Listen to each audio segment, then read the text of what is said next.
Hi, my name is Joanne and this is 123stitch.com. Today I'm going to show you the fastest and easiest way to start your cross stitch threads. I've been stitching forever and I've always done what my mom taught me. You start on the back side of your fabric. With one hand you hold the tail end of the thread down, you stitch over it, and then when it's caught you can let your hand go. It works, but there is a better way. Not too long ago I heard people talking about the loop method for starting your threads. I looked into it and let me tell you, it is a game changer. It makes starting your cross stitch so much faster and easier. I'm going to show you how to do it today with one thread, two threads, and I'm also going to show you a way to end your cross stitch with the loop method. I think you're going to love it. If you are a return visitor, thank you so much. We really appreciate you. If this is your first time here, welcome. Please don't forget to go down below and hit on that subscribe button so you don't miss out on any of our upcoming videos. Let's go ahead and get started with the loop method. Okay, let's first do the loop method with 2 strands of floss. I am working with a 14 count Aida in my 8x8 Q-snap frame, and I'm going to be using my very favorite Sullivan's ballpoint needle. If you want to know why it's my favorite needle, check out the needles video that I have listed in the description below. What we're going to do first is we're going to take one strand of floss, one long strand of floss, and we're going to fold it in half. So we're going to have the 2 cut ends together, and we're going to have the loop end at the other end. So a little bitty loop there, and we're going to thread the loop. We're just going to pinch that in our fingers, put the loop through the eye of the needle, and then we're going to pull the loop so that is the longer portion of our thread. When I first tried to do this, I didn't understand that the loop had to be longer, and I kept pulling my thread through. So just make sure that the loop is longer. Now we're going to be starting from the front side of our fabric, which is the best part. And I'm going to zoom this in a little so you can see what I'm doing. So we're going to start on the front side of our fabric, and we're going to go in the lower left corner of our first stitch. That's just where I like to start. I'm going to put my needle through, and I'm going to leave that little bitty loop on the end. See that little loop? Then I'm going to bring my needle back up for the upper right corner of my first stitch and put the needle right through that loop. I'm going to pull it, and I'm going to pull it a little towards myself so I can see the hole, and I'm going to put my needle right back in the hole that I just came out of. Pull that through. If there's a little knot, we're going to yank a little bit to pull it to the back. That's it. You've started. You can keep stitching now. You can see that the back end of our stitching, the thread is locked in place. There's no loose threads. It's not going anywhere. So that's all there is to the loop method with 2 threads. You can just keep on stitching. You see why I like it? It's so much faster than the other method. Let me go ahead and cut this. I'm going to set this aside. I'm going to show you what we're going to do with these cut ends later. So that was 2 threads. Let me show you what we do with 1 thread. First, I'm going to take a single strand of floss, and I'm going to thread it like we normally do, just through one of the cut ends. I'm going to thread that through the eye of my needle and pull it a little bit. So now I've got 1 strand of floss that I'm going to work with. We're going to zoom in again so we can see what we're doing. I'm going to take from the front edge of my front side of my fabric again, I'm going to put my needle down in the upper left corner of where I want to stitch, upper left.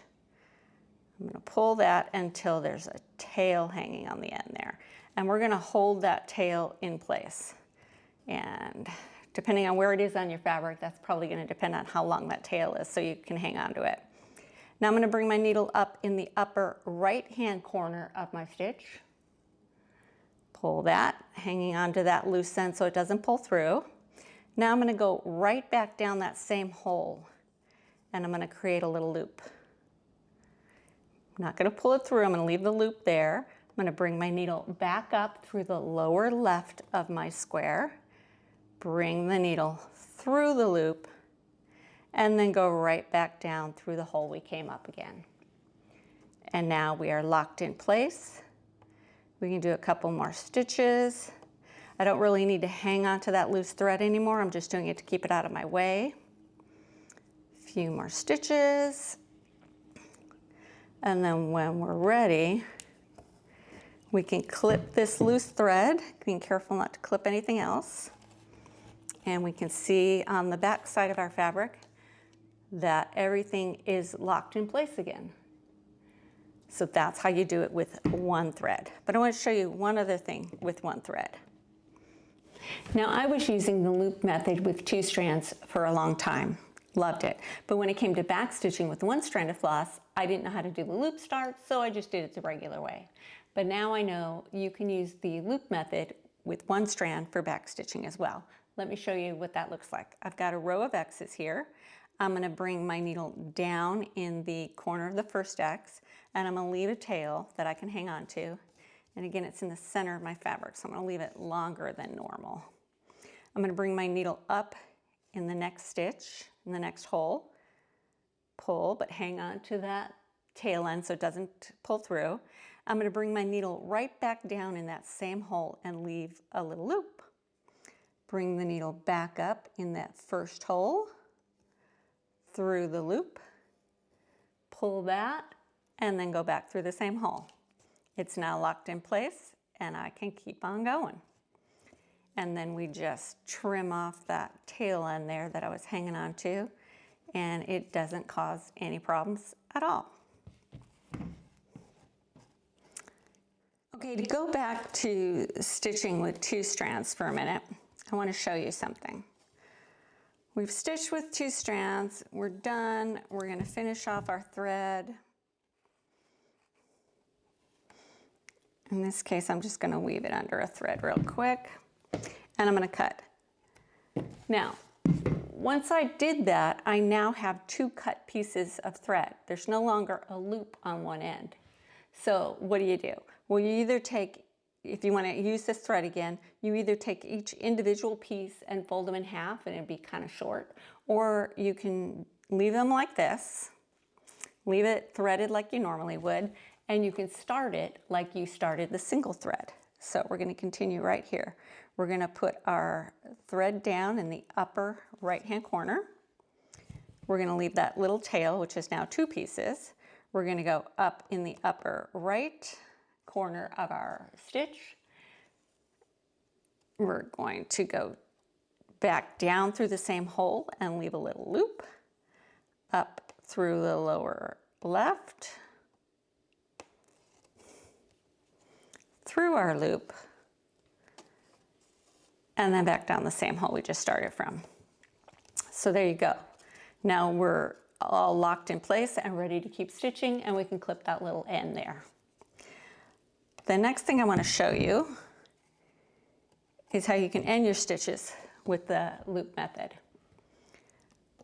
I'm going to do a couple of stitches here.